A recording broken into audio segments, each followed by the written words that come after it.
First test was the hardest, right? Sometimes. So, new section. New section. Velocity and acceleration. Here's the beautiful thing about this section. This works exactly like Calculus 1. So the way you found velocity, instantaneous velocity, how do you go from position function to instantaneous velocity? Tell me what it is. Derivative. Same thing here. How do you go from velocity function to instantaneous acceleration? Derivative, or second derivative of position. Same thing happens here. How about speed? What's speed related to? Position, velocity, or acceleration? Which one? Velocity. Related to velocity. How do you go from velocity to speed? Absolute value of velocity. Only, we'll find out why that's a little bit weird here. So the same things work for any vector function. Velocity is still, so if we allow the vector function to describe the position of a particle through space, which we've been doing with TNB, same stuff. It's why we're doing this after TNB. So if you're like, man, 12.4 after 12.5, dude, Leonard, that's your math teacher. Pretty sure my fingers it don't work that way. Yeah, it's we're doing after that. So how this goes is 12.3, 12.5.3, and then 12.4. It's the last section, chapter 12 for us. We're skipping around just a little bit. So if we allow this vector function to describe a particle moving through space, then at any point I should be able to describe the velocity and acceleration and the speed, and it works the same way as Calc 1. If we take the first derivative of any position function, in this case we consider that to be a vector function, that will give me instantaneous velocity.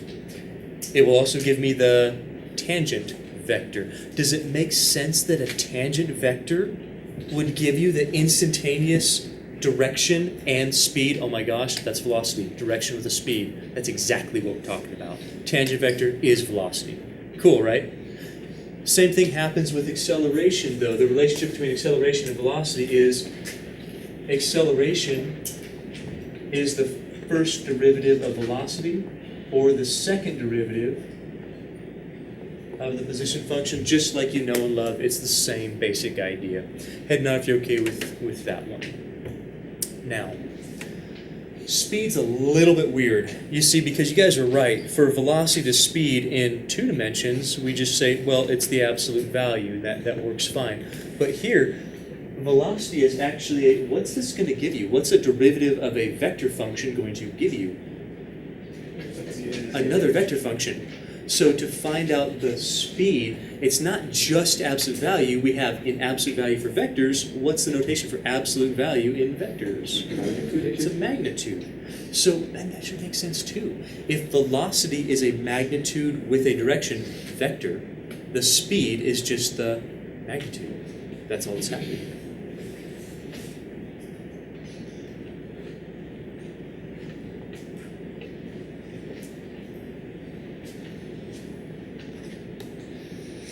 If you want to relate it back to the things we were doing, this is the first step in finding the unit tangent. This is the second step in finding the unit tangent. The pieces of the unit tangent give you velocity and magnitude, speed. And to put them together, you got the unit, you get direction. So if you take the tangent vector and you take away the speed, you just have the direction of that velocity. That's what's going on here. So what we're going to do right now is we're going to do one example. Let's consider that this particle is described by this function. Very straightforward, just to make sure we get our heads wrapped around this. And I want to find the velocity, acceleration, and speed at t equals 1. Everyone in class right now, how do you go from a position function, right here, to velocity? What do you do? Go ahead, please. Take first derivative.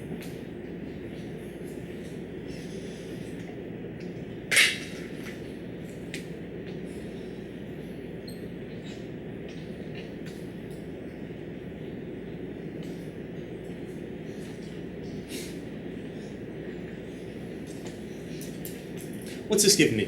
When you did the first derivative, what is this? Tangent vector or the velocity at which point? Any point t. If I want the velocity at a specific value, basically what I'm finding is the tangent vector at a time. It's the same thing we've been doing, man. We're just calling it velocity now. Does that make sense to you? It's the same representation, same thing. We're just calling it something different. So if I want to find the velocity at 1, we go, okay, well, let's find our velocity. We have 1, 2, 3.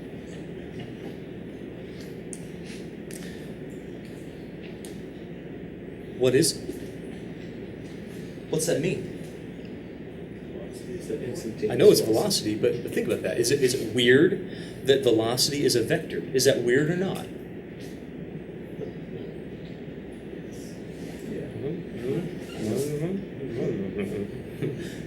Well, does velocity has this connotation of a speed with a direction? Do vectors have a speed and a direction?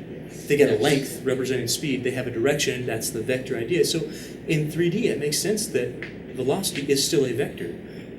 That is the vector that's describing the instantaneous velocity of this particle traveling through space. It's got a direction. It's got a magnitude to it. Let's go from right here. From right here, we can do one of two things. We can go ahead and we can find acceleration, or we can find speed. Which one do you want to do? I don't really care what you want to do. Let's do speed right now because it's based directly on velocity. Here's the deal. Listen, if I want you to find just velocity, acceleration, and speed at that value, you don't have to take the magnitude of this crazy function.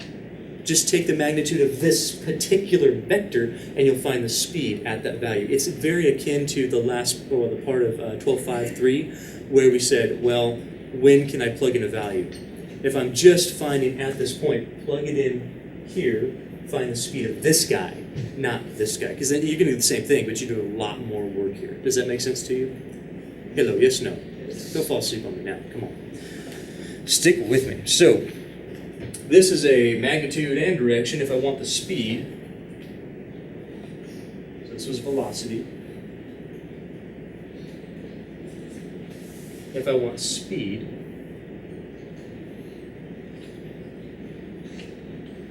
pay close attention. The speed at that time would be the magnitude of the velocity vector at that time.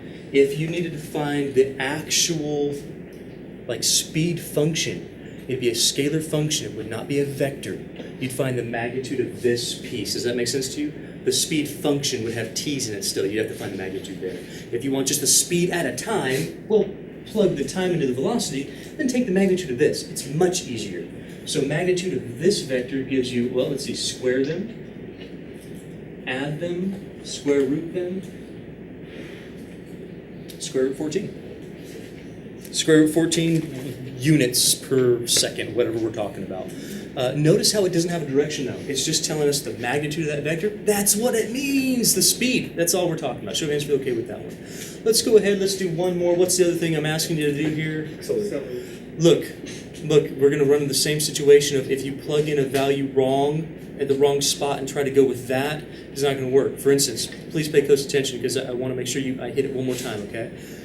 You can plug in t here and find the magnitude. It will give you speed.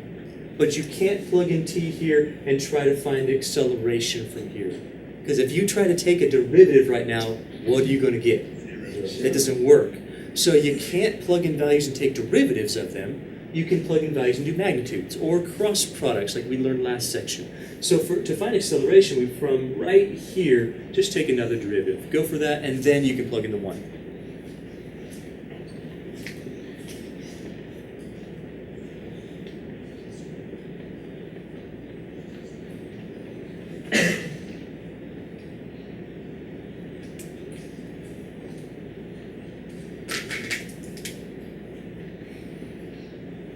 What's the first component? 0. Then? 16. That right there gives you acceleration of this particle at any point along the curve. To find a specific value, we just got to plug in a t. So if I want to figure out acceleration at 1,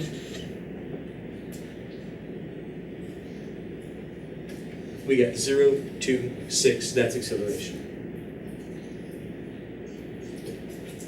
Should fans feel okay with that one? Easy, medium, hard, what do you think? Easy. Any comments, questions at all before we continue? let's practice one just slightly harder. Let's go through, and I want you to do it on your own. I'm going to give you about 2 minutes to do this, okay? I'll probably be walking around the room as much as I can, because the lecture hall here, to give you as much help as I can. But I want you to find, for this next vector function, the formula, so the expressions, the vectors for velocity, for acceleration, and for speed. Do them in whatever order you want. I really don't care. But I'm not going to give you a value to plug in. So I want to make sure we can work through it and get functions in terms of t. Make sense to you? So try all of these things, velocity, acceleration, and speed, for this.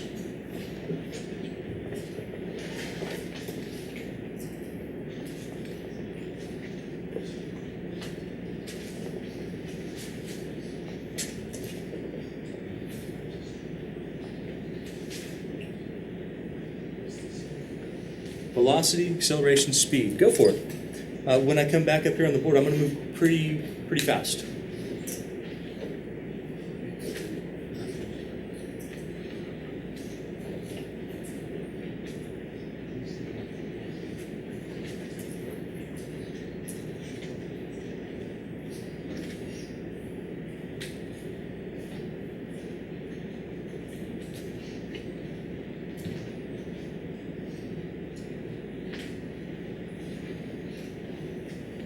A lot of good work so far, a lot of good first steps. What is your first step, by the way?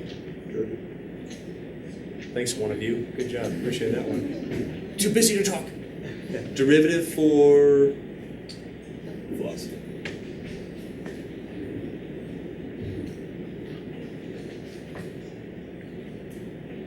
Same one,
You know, at this point in your math careers, I don't care how fast or slow you do derivatives. I really don't care.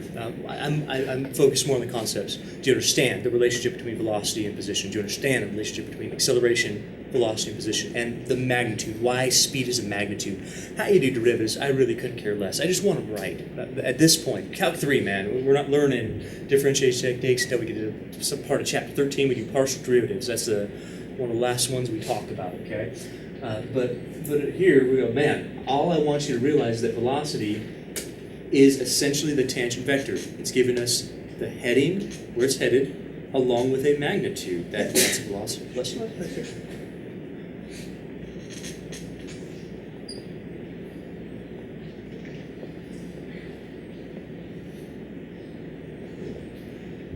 I just don't want you making mistakes like chain rules, stuff like that, like negatives, like square root things. That would be a bad thing. So that right there is hopefully what you have for the velocity function. I'm not plugging anything in, but that's given us right there the heading and speed. So this combination, this velocity at any point along the curve. Head nod if you're okay with that one. Now you have a choice. You can go right to speed or you can go to acceleration. I'd probably do acceleration because it's on my mind. Got an additional derivative to do. So to get from velocity to acceleration, just an additional derivative. So we'll have this. I'll write a little bit bigger to fit that there.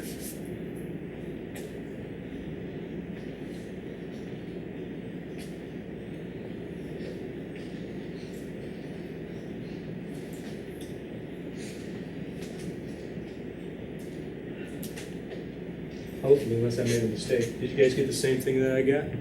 So maybe if you wanted to keep that as an exponent, that negative 1/2 might be a little easier to see. We multiply by negative 1/2, subtract 1 from it, becomes negative 3/2. Move back down, you get this 3/2. You can make this square root of t to the third. I really don't care, as long as we understand the idea behind what's going on. Are you able to find velocity, acceleration? Show of hands if you are. Now we can find at any value t that I want. The hard one, the weird one, the hard one is actually speed. Because what speed does is takes a magnitude of which one? So if I want speed,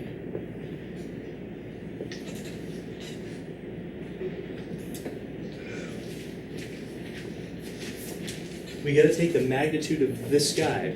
Magnitude in your own words. How do you find magnitude of any vector ever? What do you do? Square them. Add it, square root. So when we square them, I'm going to show you all the work here. When we square them, it's this squared plus this squared plus this squared.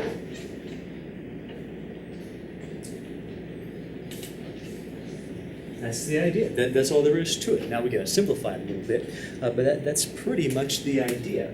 Now some things get a little nasty in here. I want to show you how to handle them. This whole thing gives us 1 over 4t. Can you verify 1 over 4t? That's squared. Plus 4t squared, that's not too bad. Plus 4e to the, when you have exponents raised to exponents, we multiply, we got 4t. Are we okay with that at least? Now, these fractions inside of square roots, they're not so much fun, okay? Especially if we have to start doing other things with this. So we're going to get rid of this. Here's how to do that if you're forced to, if you have to do it. Be smart about your common denominator. For instance, I wouldn't make the LCD 4t because I can't take a square root of 4t.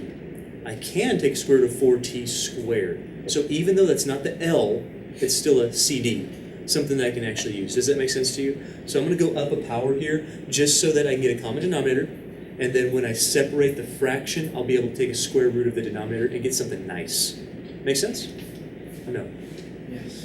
If I make everything over 4t, it's not going to help me at all, because the square root of 4t is not nice. It's 2 root t. I don't want a root t. So what I'm going to choose, it's not really an L, but I'm going to make everything have a denominator of 4t squared because the square root of that actually works. So multiply here by t over t, 4t squared over 4t squared, 4t squared over 4t squared, and what we end up getting is this thing.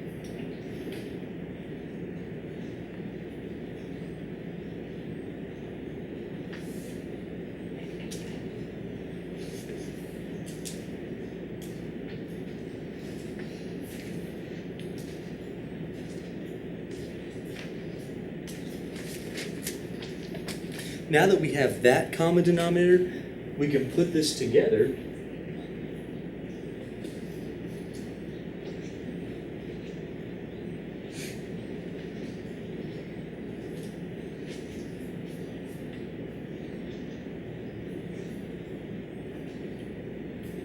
And this allows you to separate the fraction, and at least you have automatically rationalized your denominator. You don't even have to worry about it if you found the appropriate LCD, if you will.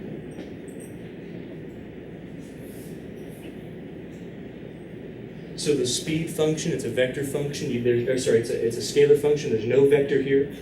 We have a square root of numerator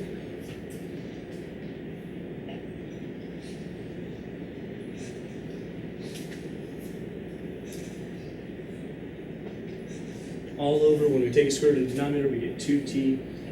That's at least a little bit easier to work with. Do you have to? I don't know. It depends on your teacher. Do you have to? For me, I'd say that's probably pretty nice. If you're plugging in numbers, then no, you don't have to do that. You just plug in a number. It's fine. In fact, if you're plugging in numbers, you do it here and find a magnitude. So that'd be a lot nicer. So if you're required to do it, that's how to do it. That's how to make a better choice for your denominator. Head nod if you're okay with that one.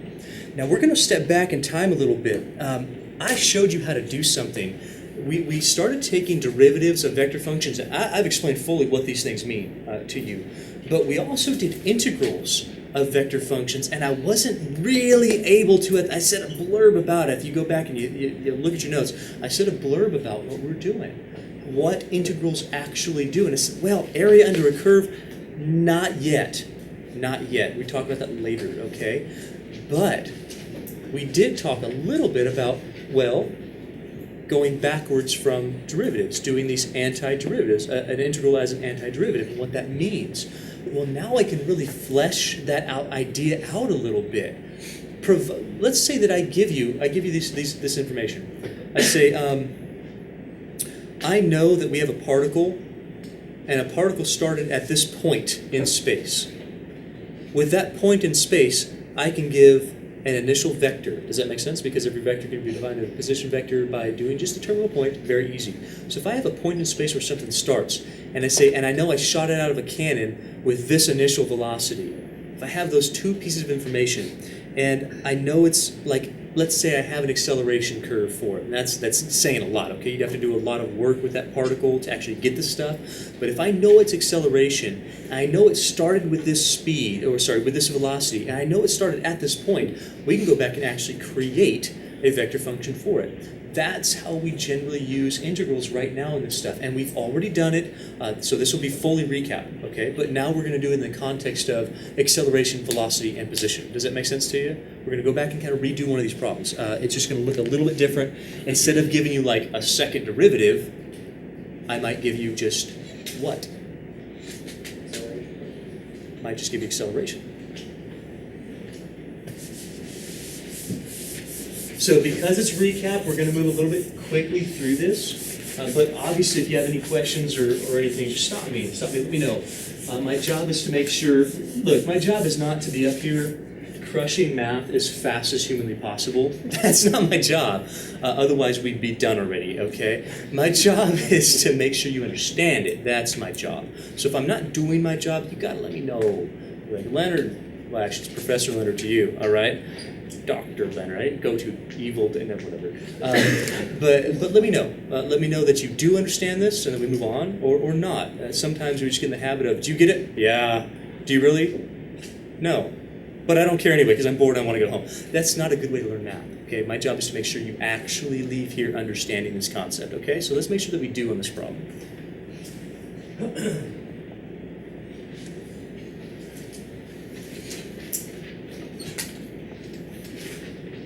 So let's say that we're given an acceleration curve, an acceleration vector function.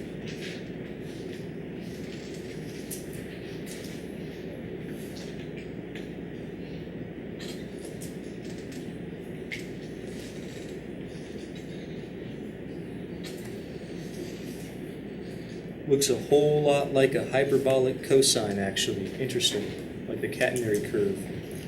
It's actually on a plane, because there's not even three components up there, there's just two. So that looks a whole lot like 2 cosh. 2 cosh t is what that is, actually. Unless my memory is serving me wrong, but I'm pretty sure I'm right. And let's furthermore say that I've got a velocity at t equals 0. What is a velocity at t equals 0? What is that? It's an initial velocity.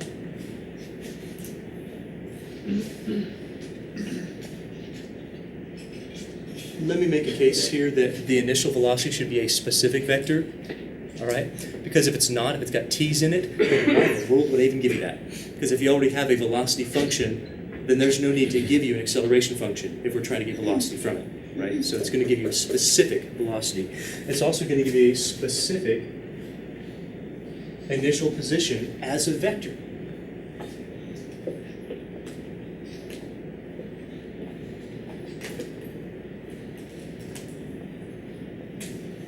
Keep in mind that an initial vector is an initial position. Its terminal point is a point out there in space. So we're actually given an initial position from here. So we can go from acceleration to a position function or a velocity vector function, provided we're given some initial conditions here. You with me on what I'm talking about? Can you see that this problem is basically identical to things that we've done before? Yep. I could define this a little differently. Tell me how. Oh, good. That makes me feel very confident that we understand R this. double prime of T. I could give this as what? R prime of 0. R prime of 0. And then we've done the problem. Same type of problem. Now we're going to go through it just to kind of have it in this context. But this is exactly the same thing. How do I go from a second derivative? That's acceleration. How do I go from second derivative to first derivative? What do I need? Integral. And then how do I go from a first derivative, which we're going to use this at that point, how do I go from a first derivative to position? Integral. So we're going to have to take two integrals, and we'll have some plus c's we're going to have to deal with. So let's go ahead and set this thing up. We're just going to look at it in terms of velocity and position instead of just second derivative to first derivative to original vector function. So here we go.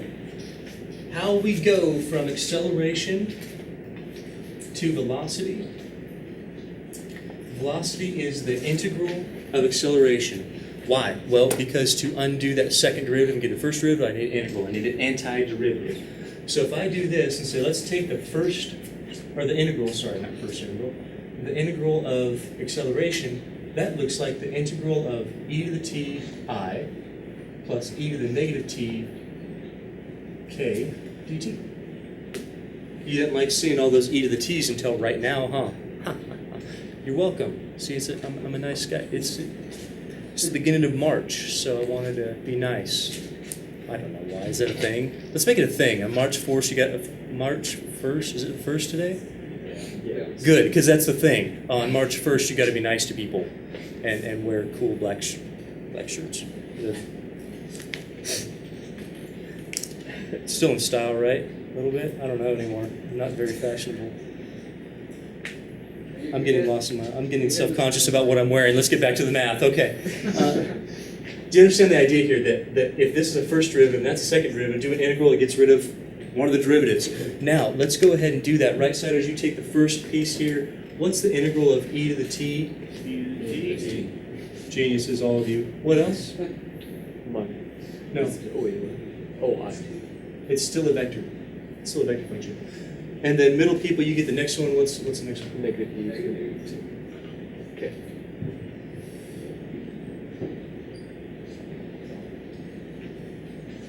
Left-siders, you get the last part. Oh dear.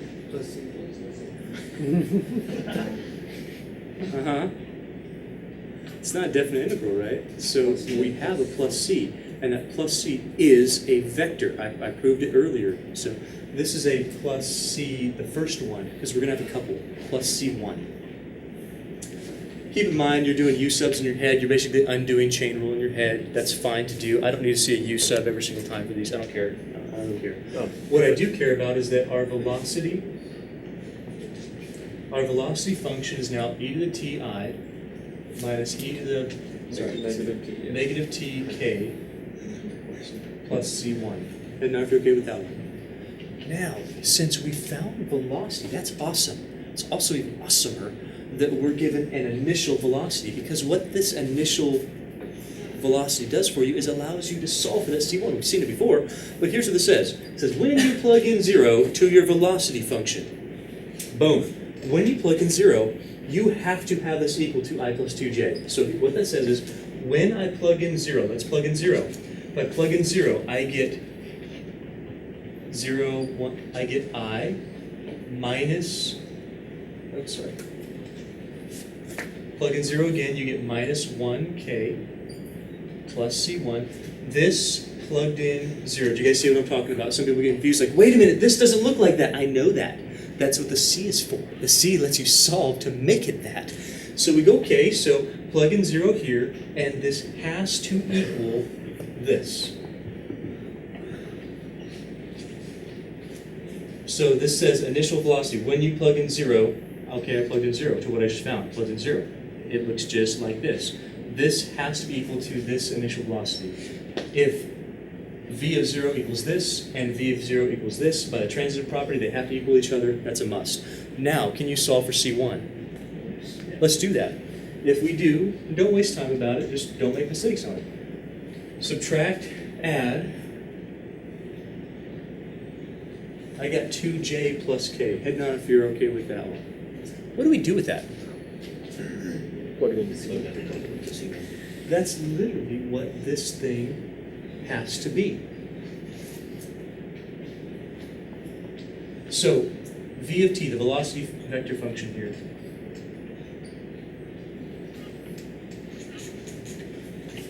it's this plus c1, but we have plus c1.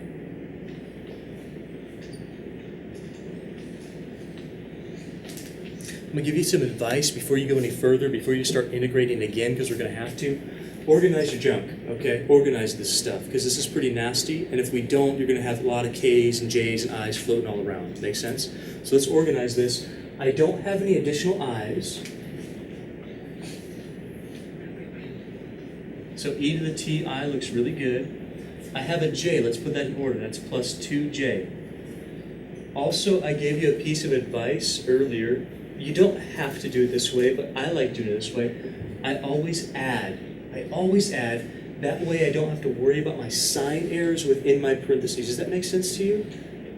I always add them. So what I mean by that is, if you subtract, you don't have to change the sign. Don't do that. If you add, you go, okay, let's keep this positive 1, and then you just take that minus, put it in here. That makes your sign errors a little less prevalent. If you did minus parentheses, you'd have to change the sign. It'd be e to the negative t minus 1. Do it either way. I don't care. I'm just showing you the way I do it. The way I do it is I always add when I'm combining my components. That's nicer. And then if you want to factor negative afterwards, you could do it there. It doesn't really matter. But it saves you a headache of trying to worry too much about signs. Should fans feel okay with that one? You always check it with distribution too. I mean, just to make sure you're right. Are we done? No. But we have a specific velocity function. No more plus c. That's really cool. What's the next step? Position. If velocity is the first derivative, then to get back to an actual vector function, to get back to r of t, I take another integral, another antiderivative. Go ahead and do that right now. See if you can do the rest of it.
I think so. Well, no, I don't think so. Got my eye. If you forget your eyes, you ain't gonna be seeing your problem very well. Nothing, not even a courtesy math laugh. I know, whatever. Just don't worry about it. I'm over it now. You just cut me deep, okay? Real deep. real deep. Did you get that? Hello, yes, no? Yes. Did you? Okay, cool. How do we get rid of the plus C? If I know that my vector function is an integral of velocity, which is exactly what we have here, then when I integrate that, I get a plus C. That initial position says if you plug in 0, we get I plus K plus C2. This is 1, this is 0, this is 0, this is 1.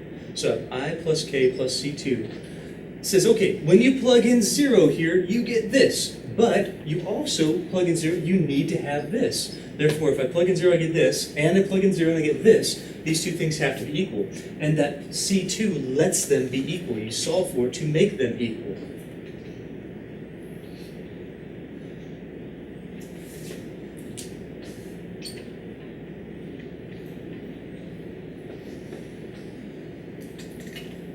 Check my work for me if you would. Did you get the same thing that I got? Hello, yes, no? Yes. Yes, yes. Left-siders? Then this piece just gets put right in there. I'm going to do all the work at once. If we substitute this vector, which it is a vector, if we substitute that vector here and reorganize all of our components, what we end up getting, that's in the room here, what we end up getting is this e to the t plus 2. We got a 2t plus 1.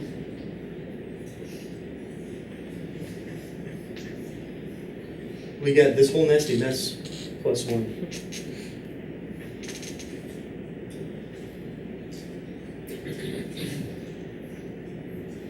And what we've done is we've created this curve that's going to map this particular particle through space forever. Pretty cool. That's how we use integrals right now, is to go from acceleration or velocity to velocity and position. So thanks for okay with this one. Last little blurb, because before kind of a fun problem. Just a little side note. We can define acceleration as a vector using t and n, the pieces that we've defined. Also, it involves curvature. The one thing that this formula does, it defines this as speed. It calls it speed, just so it's easy to work with, because otherwise this looks kind of nasty in here. So here's what this says. Find speed, take a derivative. You have to know the unit tangent. Find curvature, find speed, square it.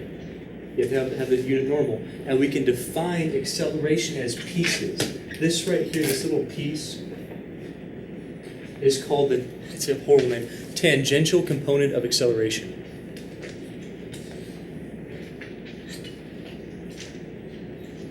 It's almost like I'm making this stuff up, huh? I'm not, for real, it's real.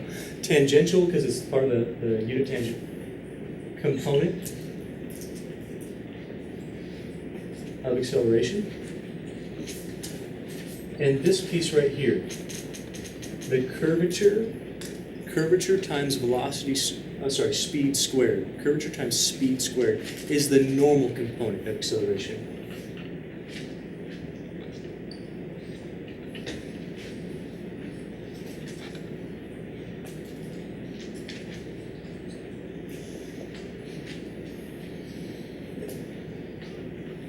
Now, I want to make a case for you that this looks really nasty, okay? And it is. But watch this. Watch. If this is speed, if v equals speed, then here's what this is. Then v is actually the magnitude of the first derivative. The magnitude of the first derivative of your vector function. Do you guys buy into that? Do you guys see what I'm talking about? If that's velocity, how do you find velocity? First derivative. How do you find magnitude of velocity? Speed. Well, magnitude of the first derivative. That literally is speed. Head down if you're with me on that one. Okay. So when I'm finding the derivative of that, it's really just the derivative of that. that's what this derivative is. Does that make sense to you? So then I'm going to erase it or rewrite it. So therefore, v prime is the derivative of that nice little piece. V squared, therefore, would just equal this piece, the magnitude of the first derivative squared. Here's the point I'm trying to make out of this. We are not going to do an example. They take a long time, okay? They take a long time. But I want you to notice something. Notice. If you were to find just the t and the n, just the t and the n of the TNB frames, they have this piece as part of the tn. You can find the derivative real easy. You now have that. Do you have this if you found the t and the n? Yes. Do you have this if you found the t and the n? Yes. Notice curvature is part of the t and the n. Do you have this? Well, square it and you have it. Do you have the n? Yeah. These are pieces of the T and B frames. You put them together and you can define acceleration using T and n. It's pretty cool. Now, so one little side note, again, we're not going to do examples, but if you didn't have to do the T and the n, if you just needed to do this, here's how to do it. What we would do,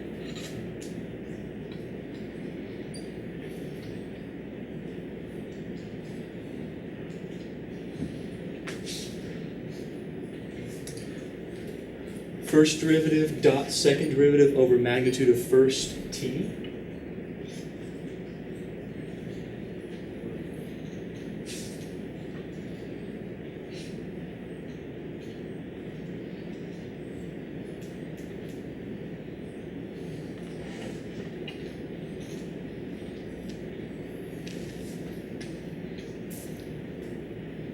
This is real close, and I have one more thing up here.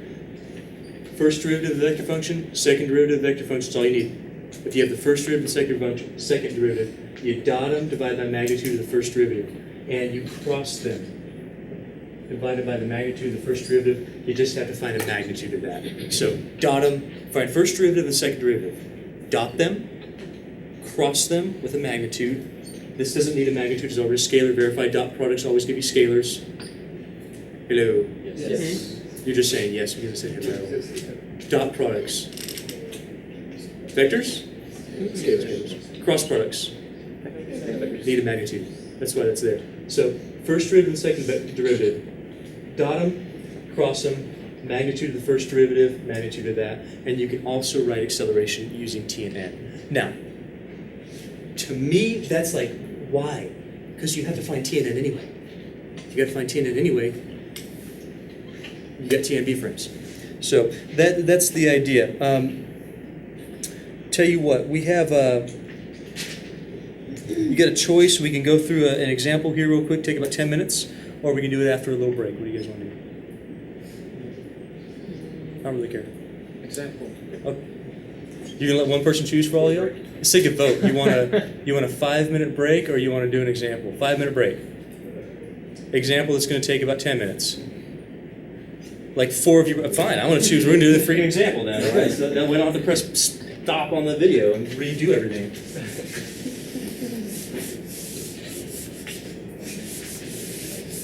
Whatever.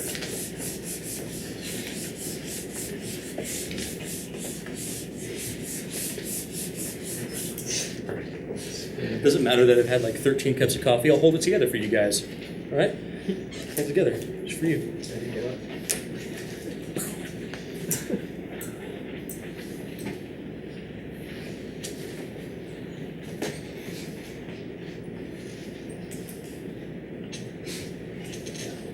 I actually think this one's kind of fun. This is kind of a fun one. It does not have a lot of calculus in it. Maybe two little teeny pieces. So it's not going to be that bad. It's projectile motion disregarding wind resistance. And that sucks, okay? Because wind resistance is really, really hard to calculate, especially when you got like crosswinds and different densities of air, like elevation. You fire something at 2,000 feet, you fire it at sea level, it's going to behave much differently. Your air density and temperature makes a projectile behave much differently. Denser air means it's going to start losing speed more rapidly. So this is basic projectile motion, like in a vacuum. I know, it's but at least it gives us a taste for what's going on. Here's how projectile motion works. It's a vector function.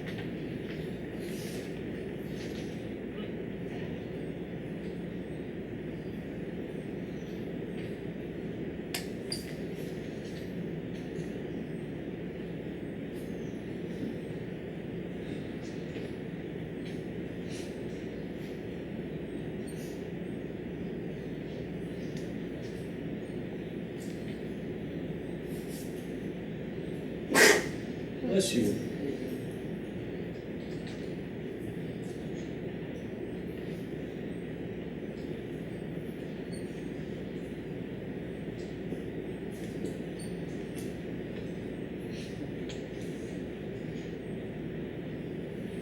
I know it all looks very, very fancy. It does look very fancy.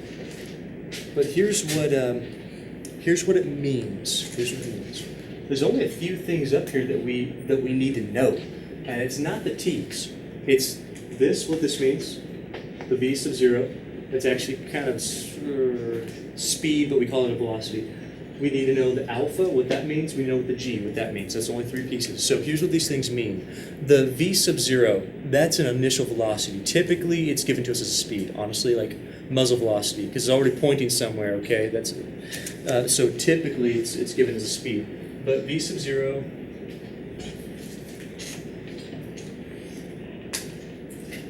is initial velocity. Alpha, that alpha gives you an angle of inclination from horizontal.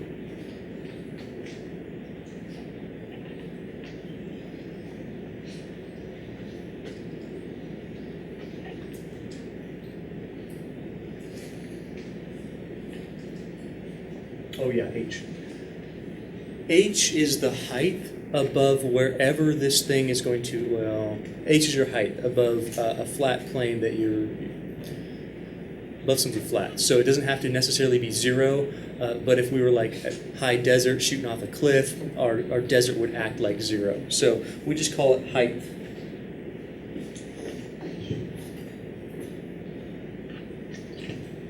What do you suppose G is going to be? Gravity. Now you're like, well, gravity, why do we even have a G? Why don't we just put like negative whatever? Well, because it depends on what units you're in. So if we have feet, we'd be using a certain unit there. If we have meters, certain unit there. So we call G as gravitational acceleration or acceleration of gravity.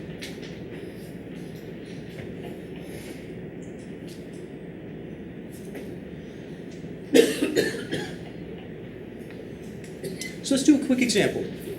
We'll ask a few things about it.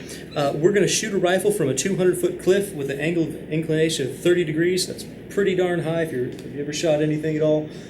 From parallel to the ground with a muzzle velocity of 1,500 feet per second. So this is a souped-up 22 that's on a 200-foot cliff, like that. Okay, like that. That's what we're doing.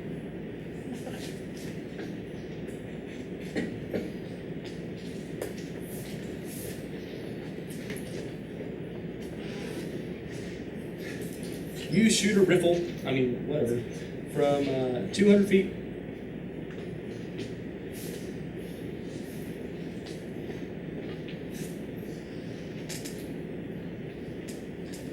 With an angle of 30 degrees from parallel and a muzzle velocity of 1,500 feet per second.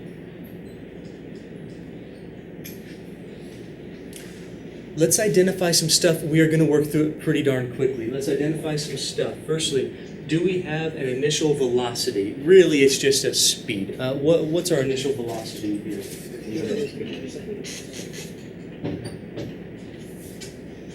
Do we have an alpha? You can use 30 degrees, you can use pi over 6. I am more comfortable with pi over 6, so I always change degrees into pi over 6, or whatever the radian measure is. But you can use 30, it doesn't really matter. So angle of inclination is pi over 6 for me. Do we have a height? What's our height? Yeah, that's our height above the ground that's parallel to our angle of inclination. our G. You got two choices.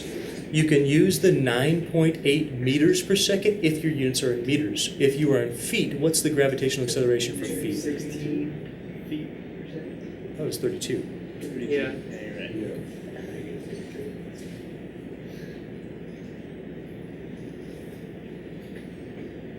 Three feet per second squared. That right there is going to give you the 16 number. Okay, that's why it's in like most quadratic formulas ever. If you like drop something off a height, it's like minus 16 t squared. That's where that comes from. You don't need negative. That's taking care of the negative for you. Just 32 feet per second squared. That's what we have. So what I want right now, I'd like you to set up projectile motion and simplify as much as you can. Go for it. So set up, put the number in the right spots and simplify as much as you can. Then we're going to talk about what the pieces mean, do like 4 little parts to it. I'm going to just talk you through it, and that'll be the end of this section.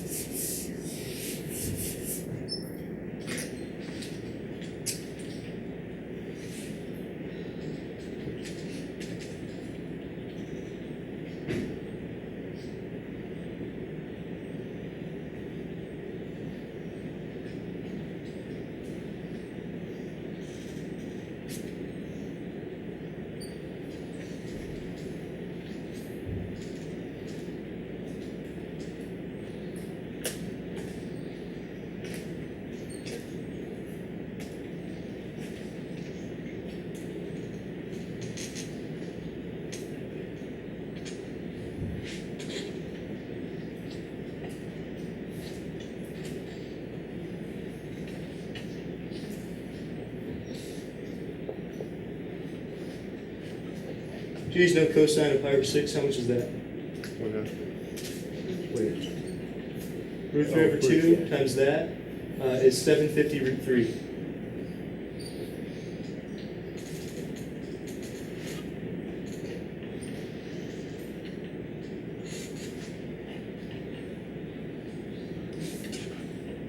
$750 root 3. Okay, how much is sine of pi over 6? What'd you get there?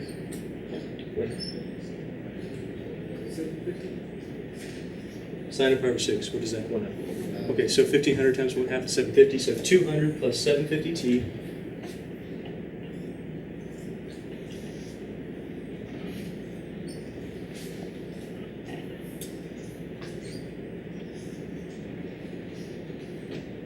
You know, whenever I'm explaining intermediate algebra, I tell them this. If you cover this up and you talk about these two things, this right there, what does that mean? I mean, they don't get this, but they get this all day long because it's a quadratic, so we can talk about this. What do these two things... Firstly, are you guys okay? Get the projectile motion, the vector. There's no k because we're just going to talk about x and y. That's all we're talking about here. But what does it mean? Well, what is the I component? What axis does that deal with? Then this gives you the distance that's traveled along x depending on how long you let it travel. That's why it's still got a t there. Does that make sense? So you shoot a gun, I mean, it's going to go that way unless you're stupid.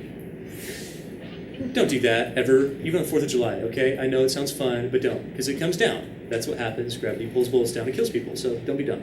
But if we shoot this way, the bullet's going to travel for as long as we let it travel. All right, so 2 seconds is going to go further and further. That's called your range. That's what that is. So the x component here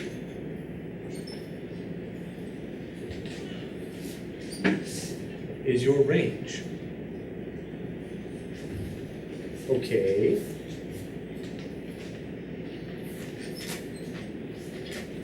J's traveling along the y component. X is going this way, that's our I component. J's going this way, that's our y component. What's that y component giving you then? Height. That's it. X is your range, y is your height.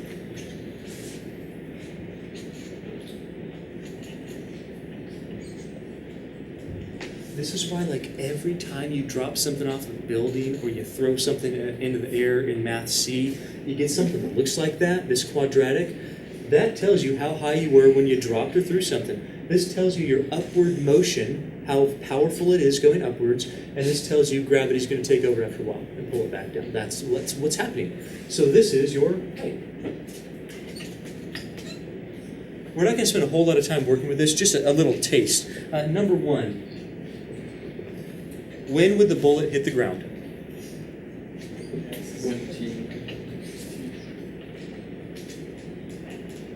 When bullet hit ground. Okay, well, the when is the T. Obviously, that's what we're talking about here. What's going to give us the hitting the ground, the height or the range? What's going to give us that?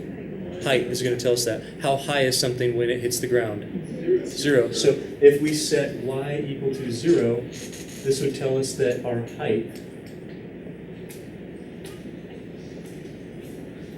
would equal 0. Factor, quadratic formula, whatever, I'm not going to work through it with you. When this hits the ground is around 47.1 seconds. That's a long time. It's not going to make it that long. In real life, that bullet stalls out and falls. Or it's not going to be a nice parabolic arch. It's not going to happen with wind resistance. But anyway, when the bullet hits the ground, your height would be 0. Set equals 0. These are two components. It's nice to talk about vectors because you talk about components individually. Hits the ground after 47.1 seconds. Head nod if you're okay with that one. Let's find the maximum range then.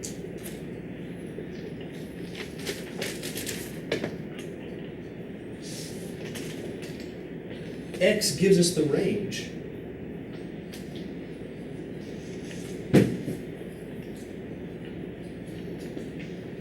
Hey, do you know when the bullet's going to hit the ground? After how long? Then that is the maximum amount of time it's going to be in the air. If we take the when it's going to hit the ground and plug it into the how far it goes, we're going to get maximum range. So there's no calculus. It's just, hey, take that time, plug it into the range,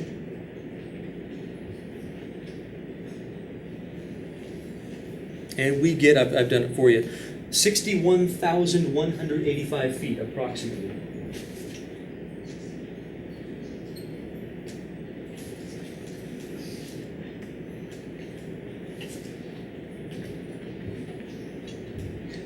Could you find the maximum height?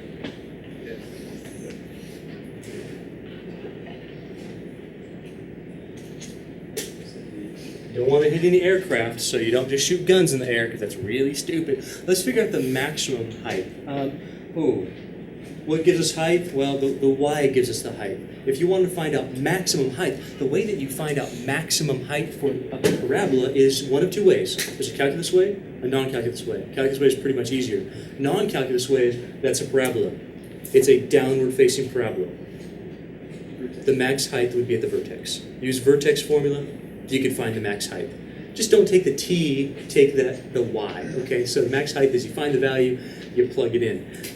You can also do this with calculus. If you take the first derivative of y, well, and we set that equal to 0, we find out where the slope of the height is 0. We find out the peak. It's a downward parabola. We don't have to do second derivative test. It's going up, it's coming down. So first derivative set equal to 0.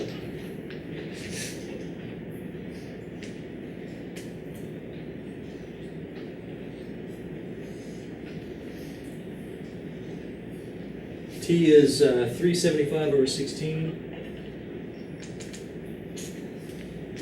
So if we take our first derivative, this says find out where max height is. That's when the first derivative is equal to 0 or the tangent changes from increasing to decreasing. It's parabola's got to do that. Find that if we plug it in to our height,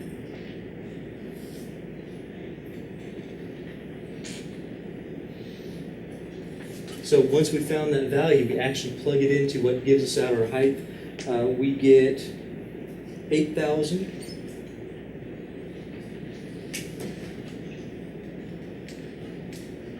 .1 feet approximately. Last one, we're going to call it good. Could you figure out the impact velocity?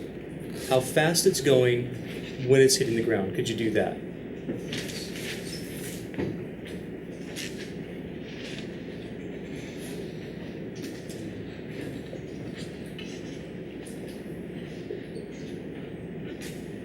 actually going to be impact speed. It should really just be speed, but we call it impact velocity. So the speed when it hits the ground. What's going to give us speed? Okay, absolute value of velocity is absolutely right. What's going to give us velocity then? So if we take the first derivative of this guy right here. So first derivative